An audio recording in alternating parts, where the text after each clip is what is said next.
in for Linda Swain, who is taking some well-deserved time off over the next couple of weeks. And on today's edition of the program, we're speaking with Dr. Janine Hubbard, registered psychologist and co-president of the Association of Psychology Newfoundland and Labrador. And now I want to take the show in a bit of a different direction. We're going to talk about children and summertime boredom and sort of, screen time that they may be experiencing over the next couple of months, throughout the summer. And Dr. Hubbard, I was looking at an old association news release recently, and in terms of summertime and kids, you're saying that it's important to let kids sort of embrace the boredom.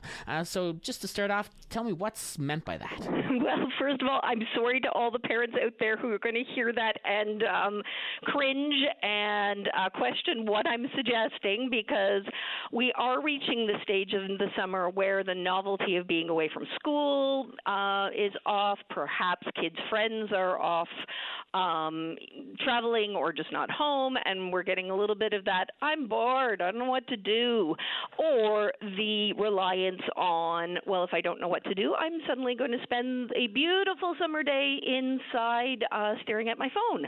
And it's really important. One of the things that, we've been losing for a while now, but in particular throughout the pandemic, has been, you remember the old-fashioned put the kids out in the backyard or send them off to play and come home when the street lights come on? There was something to be said for the skills that are developed when kids are doing unstructured playtime, when they're told, go find something to do.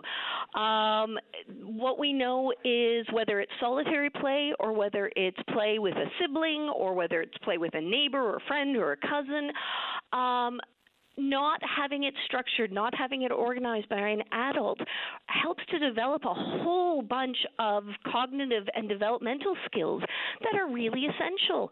None of us are good at being bored these days. If you think about it, you're standing in line at the grocery store, what's the first thing we do? We pull out our phones, we scroll Twitter, we look at emails, we forget to talk to the person who's standing there with us or make conversation.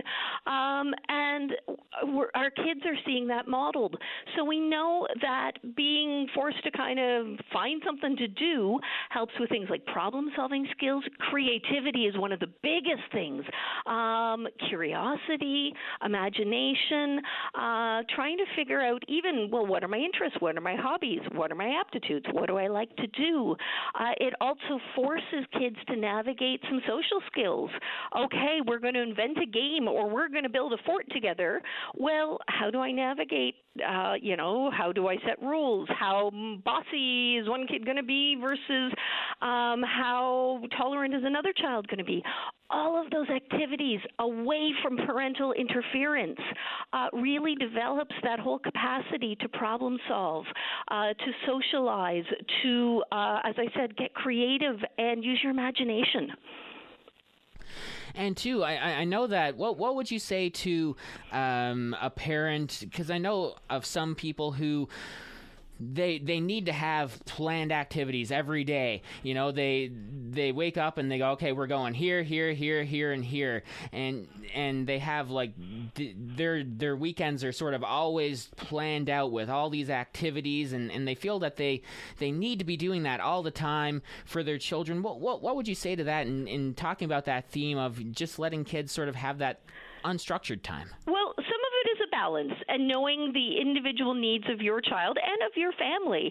And again, certainly encouraging if you're able to go and do family time together and go camping or, go to the beach, have a bonfire, any of those things that celebrate and embrace, Newfoundland summer, especially one as nice as we've had, that's great.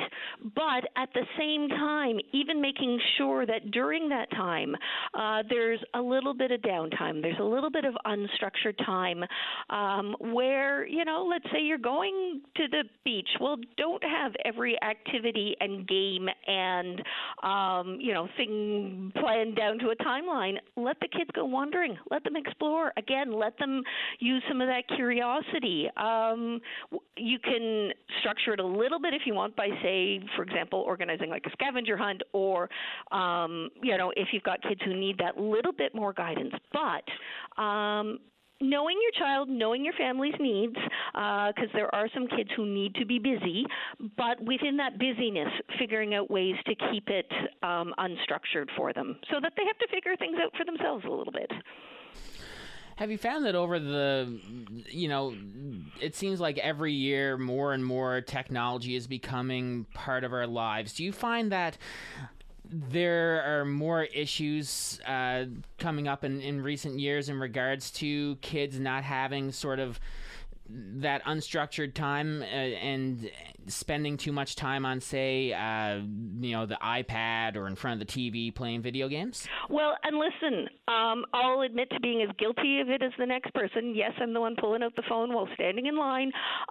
We've all become accustomed to that, in that if there is suddenly downtime, the electronics become our first go-to, as opposed to, you kind of look at it like your junk food or your dessert. It should be after we've done all the other fun things, then, yes, in small doses, it's important and we can enjoy it, but it shouldn't be the first thing we reach for. And like I say, parents need to model this for kids as much as they can. That being said, really important to remember that the video games and the phones nowadays, and especially with COVID and safety and some of those restrictions, remember that is for many of our teens, but also our tweens, their main source of socialization. So making sure we don't lump all of it into the same category, and remembering that even if we're going to try to restrict or take a bit of an electronics break or holiday, that it's not an all or nothing, because that is a vital link for socializing for a lot of our kids. How important is it to make sure that kids are still having that social interaction over the summer? Because I know that not being in school, or even, say, for some kids being in a daycare program or something like that over the summer, they're just not seeing as many people as they would over the school year. If they were in school, when they're in school from September to June, they're seeing 20, odd people a day just in their class, and they're going from that down to maybe only a couple of people per day. So how important is it to keep those levels of social interaction up over the some summer? of that depends on the individual child and the age, because there are some kids who just really do have more social needs and want to do more of that interactive, whether it's play at a younger age, whether it's the hanging out and socializing. As they're a little bit older, there are various needs, and it's also important to respect that some kids and some adults really appreciate the downtime and not having to do all of the pressure of socializing and, constantly being on and needing to interact. So it's making sure you know your child, know yourself, and kind of strike that balance. Where I get perhaps more concerned if there's been a complete absence is actually more in sort of the junior high school level. And again, sometimes that's where we do need some of the electronic conversations, but that fear of missing out, that going back to school and hearing about all the things that, the classmates did over the summer that perhaps someone wasn't invited to or wasn't included in, that piece, so staying out of the social loop over the summer at that age can be more concerning. There are other kids who just roll with it and they're fine and they, reintegrate themselves without problem. But for anybody who perhaps does struggle a little bit more with some of that socialization, it can be a little trickier, especially at those school transition periods where, shifting friendships is a normal developmental stage at the best of times, and trying to explore and figure out, well, who do I want to socialize with? Who do I want to spend time with? Can be really an important exploration, like I say, especially in kind of that junior high, early high school time period. But it is a balance, and like everything, it really varies from individual to individual. But it's worth having a conversation with your child. Now is the perfect time in the summer. I always like to do this with any age, and adults as well, going, okay, what are the things, or what is the one thing that you absolutely would be disappointed if we got to Labor Day and we hadn't been able to do? Is there, who's the one person that you wanted to see? What's the one activity you wanted to do? Because we've still got enough time to try to facilitate some of that. Speaking with Dr. Janine